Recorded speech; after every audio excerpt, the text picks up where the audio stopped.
Anxiety, how do we move through it? So this is a popular word, right? Most of us have either anxiety or depression because that's unfortunately the reality right now.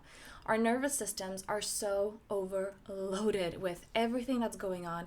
And it's not just that there's so much outer stimuli, rather that we haven't been taught how to cope. We haven't been given this toolkit, this toolbox that enables us to regulate our nervous system and adapt it to the changes. So in this video, I want to give you 3 things to keep in mind when you're faced with anxiety and how can you move through it in a more loving and wholesome way.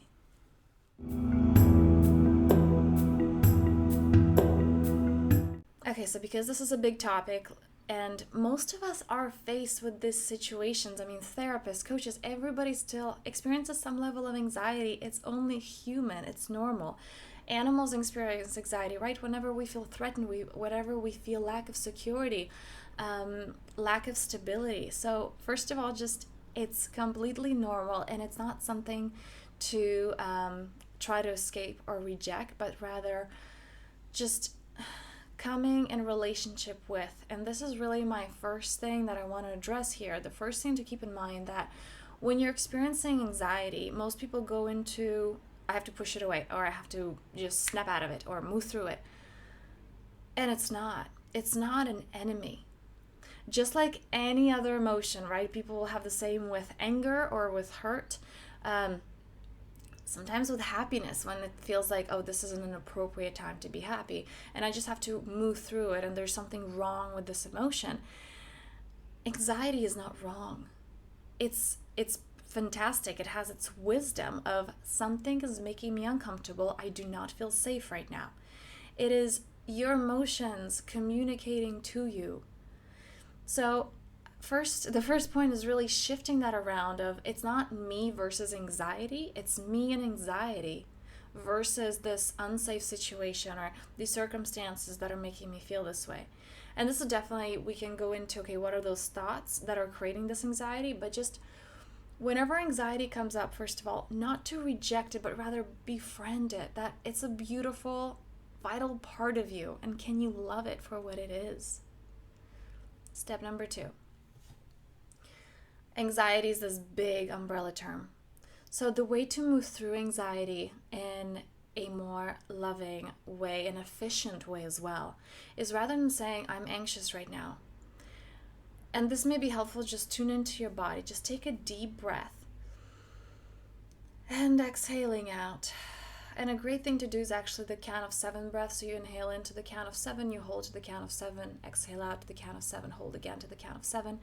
And do at least 3 rounds of that, and really, because it's not possible to be overthinking and breathing deeply, so you're really relaxing the nervous system when you do that and just communicating, I'm here and I'm safe. So going from the umbrella term, we've done the breath work, and then asking yourself, what is it that I'm really feeling right now? What is behind that anxiety? Is it fear? Is it sadness?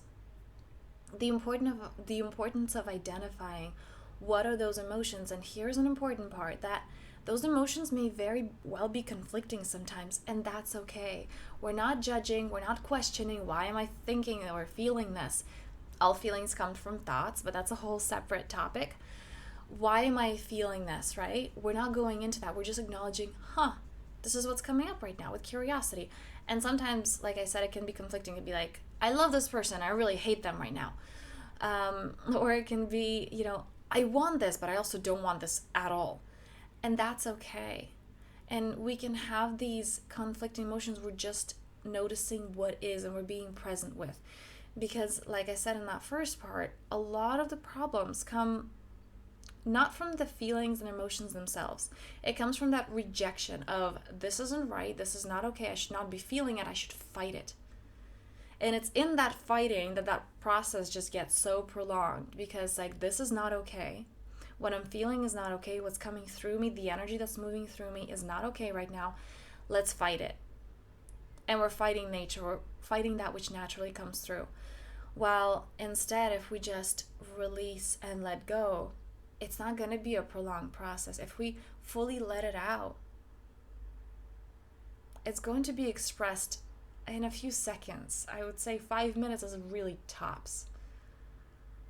So just what is it that you're feeling, free of judgment, free of trying to understand it. And point number 3, moving from identifying what are those emotions, a really helpful tool is to actually speak to yourself. And this will be quite weird, maybe to some people, but really asking, okay, if I'm feeling, what am I feeling right now? I'm feeling hurt. And just being there with yourself. Anna, are you feeling hurt right now? I am. Or maybe I'm not. I'm feeling angry actually. And there's some sadness. Why is this important? Why is this an important practice to do? Most of us in childhood have not had this. We have not had this validation of our emotions. Maybe some have, that's fantastic. But the reality is, I'm a mom. I get this, that I also have my own life. And as the kids are going, their children are looking to adults to regulate their nervous systems because they don't know how to do it themselves. And the reality is that parents also have their own lives. Parents also they're going through their own things. And it is not possible for all of the child's emotional needs to always be met. And of course, the mind, because it's in survival mode, how do I survive? How do I fit in? How do these things work? They emphasize those moments where our emotional needs were not met, so that it can go into how can I protect myself? What is the pattern that I can learn? What is the survival mechanism here? And so, most of us have not experienced this 100% unconditional validation of, you're feeling angry right now, I understand. You have the right to be angry, right? Most of us have had, again, even in the most loving home with the most loving parents, there are still situations where, for example, if you displayed anger, it was, well, you shouldn't be angry right now or be happy. That's not a kind thing to do, right? Kind people don't act this way. Or if you're sad, it's, how do we fix it? Don't cry. We can find something about it. Or like, you have to be strong. So how can you, this is the importance of this is why it's important, although it may seem weird to some, but why it's important to speak to that part of yourself. Inner child work is really the base of it all. If you do not have a deep relationship with yourself and those vulnerable aspects of yourself, you're not going to be able to relate to others in a close, connected way. You're not going to be, that is really, if we're going more into the esoteric part of this is really that part of you. It's the subconscious mind that manifests your reality, that creates everything around you. So it's really important to build that relationship with the inner child, and part of this work is about validating, what is it that I'm feeling right now? And Anna, what is it that you're feeling right now? Even if you're not necessarily seeing a younger version of yourself, but just soothing that nervous system in the way of, okay, is that what's going on? And giving yourself validation, yes, it is. And I'm okay with that right now. You have the right to feel this way.